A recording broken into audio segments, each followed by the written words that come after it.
Welcome back. Eshowe Fire Department is battling veld fires in the uMlalazi Municipality this afternoon.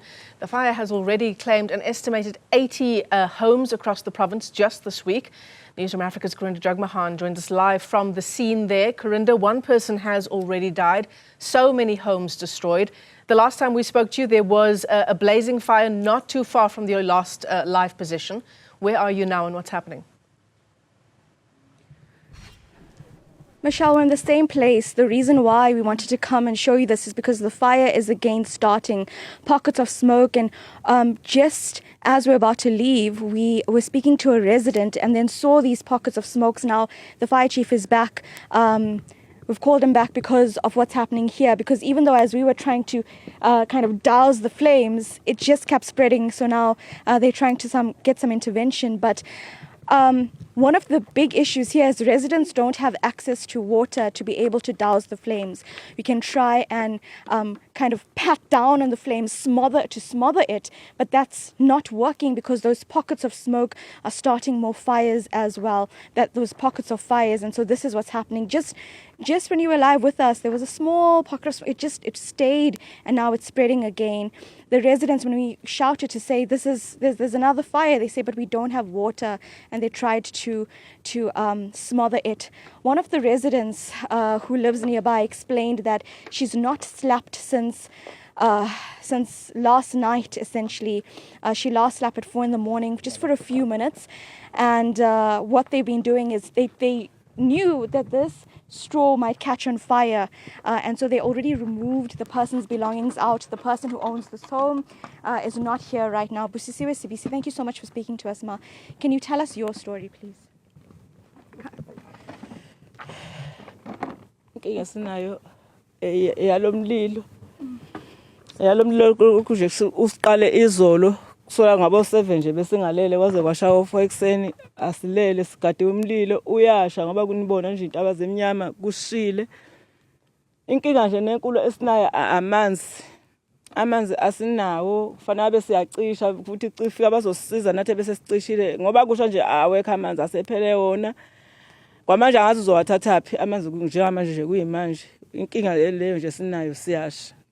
Kanti awusaqali kuhlala ungishisa ke umlilo ungifice khona nginjena nje singenamanzi kanjena. Lonke nje sinayo emphakathini wakakhoza noma waseMlalazi. Amanzi nje ngasiza amanzi ngoba amanzi abaluleke kuzo zonke izinto engase ivele nje amanzi awusizo fanele nje ayiwona sisizayo asinawo amanzi. Thank you so much, Siyabonga Busisiwe Sibisi. Let me come away from you now. I know it's a very emotional time as well because, Michelle, let's just take a look at this fire. In 1999, Busisiwe experienced a similar fire in this area, one much bigger than what you're seeing now. At the time, she was pregnant with twins. She had to go through an emergency operation. Everyone's okay now, but she remembers that. And she was just telling us about this on the sidelines, watching all of this happen. That is why she's not slept last night. Her and some of the neighbors just watching this house carefully, watching the smoke around in the valleys around us. And even now, after firefighters come, put off the flames, and we stand here just 20 minutes later, we've got to again call them back because this flame continues. Firefighters are somewhere else fighting perhaps a much bigger flame, but this is still here, scaring the residents. But I want to show you the tactic, essentially, of the chief fire officer. What is done here is he's pushed all the straw that's on fire into its own sort of area. So it'll burn there and shouldn't catch on, but we need to move that straw there. And then here is trying to smother the flames as well. The challenge for the residents, Michelle, is that there's no water. They can only access water, for once every week, and they have to go to a nearby pump station for that water, and that means carrying buckets of water up the hills. Here, gift just around us, there's buckets like this one here that they fill in water, but all of these buckets are empty because they've been trying to use it to put out these flames. So there's no water left in this area. They would have to walk a few kilometers to get water, and while they just have their eyes glued to this, fortunately, there is someone here to put out this, but otherwise they were trying to, even with their bare hands. Busisiwe's hands are also raw with the ash. to try and clean this up. And this is just one household among many in uMlalazi where this sort of thing is happening. So this is just one area around us. Still there's smoke around us, and we were actually called to another fire but wanted to stay here to bring the story, because in terms of intervention, you know, we tried to ask her about the insulation and things, but the main thing for this particular area is access to water, especially now, showing the urgency of this when there's nothing else to do. Fortunately, the chief fire officer is here and is trying to do his best, but that fire keeps climbing to the top. It's not stopping, Michelle. It isn't. And in fact, you know, when you started talking to us a few minutes ago, it did look like that person there from the fire department had made some progress in putting out the fire that was on the thatched roof. But you can see it just keeps coming back. Even there's a bit on the floor there of the outside of the house that's also now caught fire, which I noticed when you were chatting to us just a moment ago. I mean, if the fire chief is unable to make do with what is in the area there to try and put out a fire, how are residents meant to know? And then, of course, the obvious question, Karinda, is the fire department able to access that area? And does the fire department have water? And if so, why not? So the fire department is able to access this area, but there are difficulties because of the lay of the land. You have to drive across gravel road, down and up valleys and hills and get here. They've got a bakkie as well. There are different teams. But as we heard the chief fire officer say earlier, there is an issue with resources. And right now, with the extent of this fire, resources are overwhelmed. For them to get water, they'd have to travel back into some areas or to the nearest pump station, fill up with water and come back. So they have machinery to try and smother these fires, and then lastly douse the affected parts with the water, just to try and douse those flames and water, wet the area as well. But right now, again, this house is on fire right now, and so the smoke that's coming out, these flames seem to be creeping around the particular straw. I'm looking around because I heard a van, but I don't think it's the fire department. I think soon he's making that call, I think perhaps for that team to come back and to try and douse this. They were here earlier and they had wet the straw here. And it seemed at that time that it was fine, but when they left, we just saw pockets of smoke. In the middle of our first interview with Ms. Pusisiwe Sebisi, we then just started seeing this.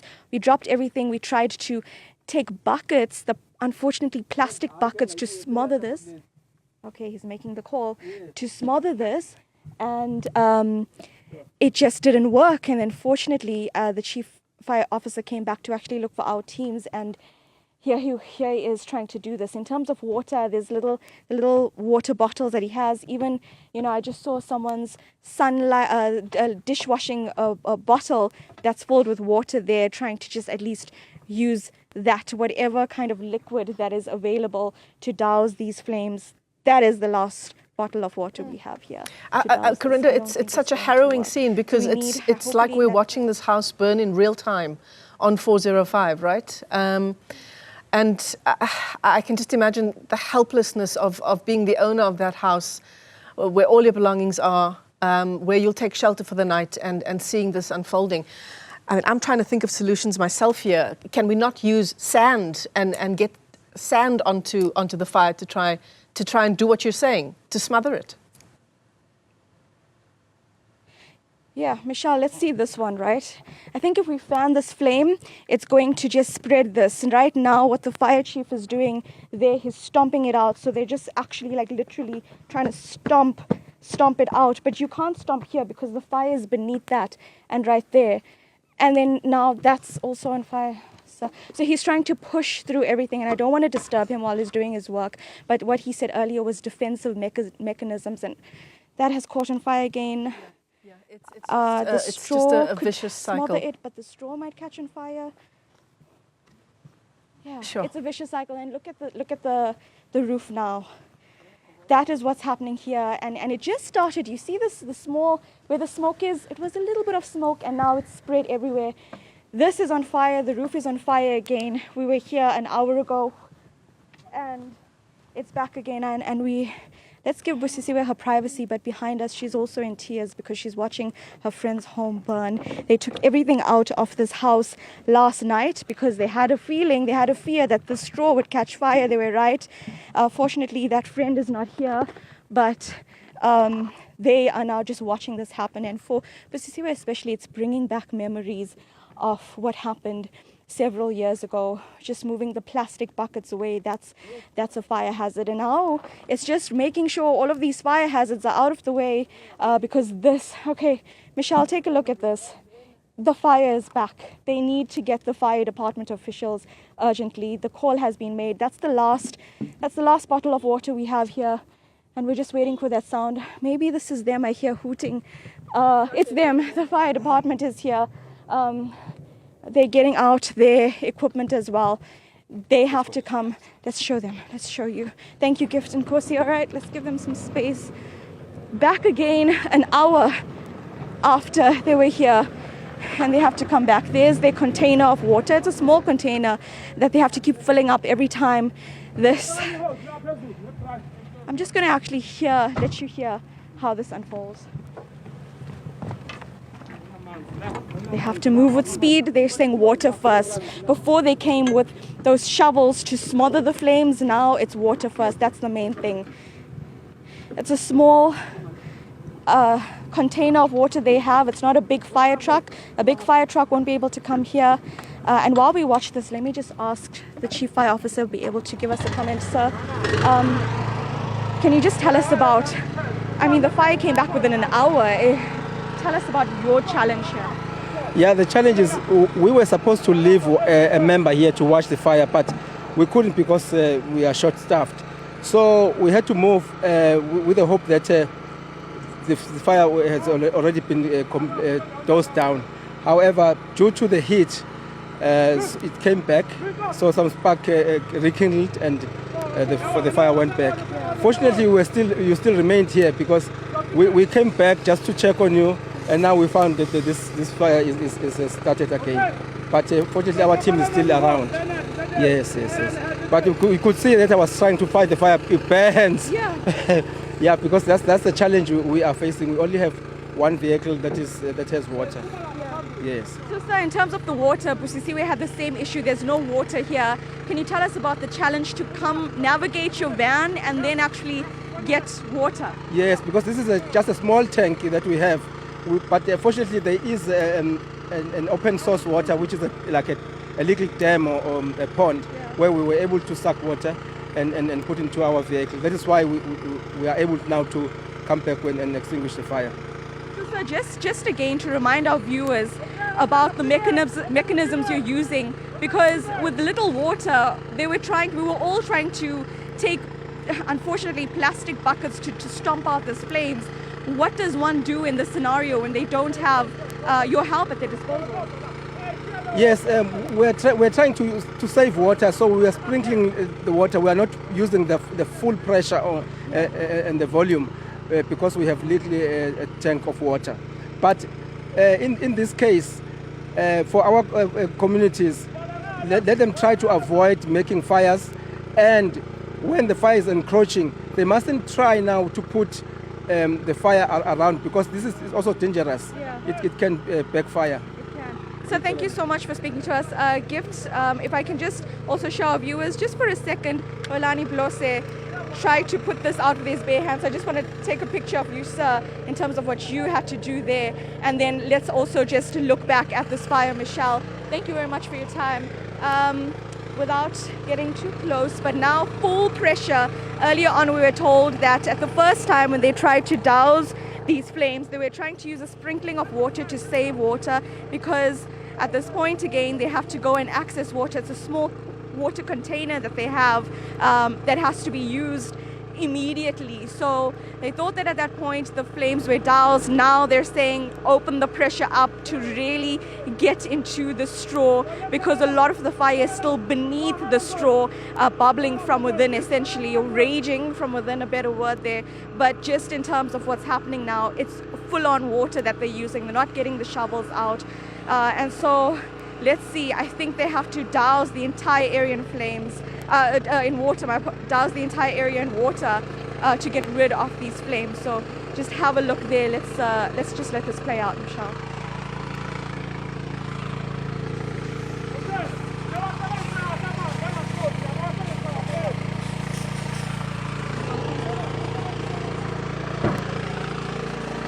Water from the other side as well. That's the main thing, to get water from the other side. In an area like this that has valleys and hills, a fire truck cannot access this area. They've got to use the van that they're using because of the narrow gravel roads, essentially. The same area doesn't have access to water because it is a relatively underdeveloped area. It's rural northern KwaZulu-Natal, rural northeastern KwaZulu-Natal. So as a result, this is what has to happen. There's no water in the area for residents to put out flames like this, and then firefighters have to save water because they're going to use it along the way as they go from fire to fire. Resources being overwhelmed, staff being overwhelmed as well, and trying their best because they still have other fires. And as the fire officer said earlier, the chief fire officer said earlier, it's almost like a queue of fires that they have since last night, literally a queue to go from one to the next, measuring which is worst and needs immediate intervention.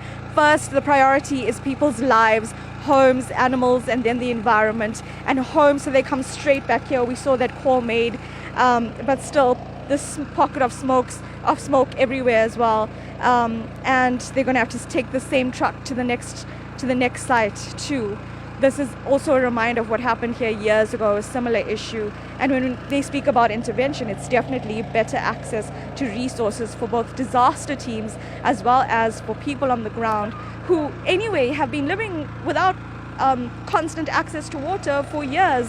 And that is something to look at as well in this specific area too, Michelle. Absolutely, Karinda. So many questions that we still have, but oh boy, are we, the viewers, you and I alike, relieved to see that the fire truck has arrived, that the water is pumping, and that home can now be saved. I can just imagine the relief of the friends of that homeowner who you told us isn't at home at the moment. But yeah, you're absolutely right, Karinda Jagmohan. Live to us there from Eshowe as that fire team continues its work. So many questions about why there isn't a water source there. And of course, we see now not just the implication for residents who don't have access to clean running water for their own lives and livelihoods for them to live, but also when there is a disaster of this nature and it's so difficult to get access to water and large amounts of it sometimes. Thankfully, this was one home that needed to be saved and not many. I just wonder, Karinda, what would have been the situation had it been multiple homes with that little truck and that little tub of water it's carrying? No, it would have been a dire situation, Michelle. My colleague Gift pointed out that fortunately the homes around have metal roofing or zinc roofing, as you can see there. Gift is just showing you.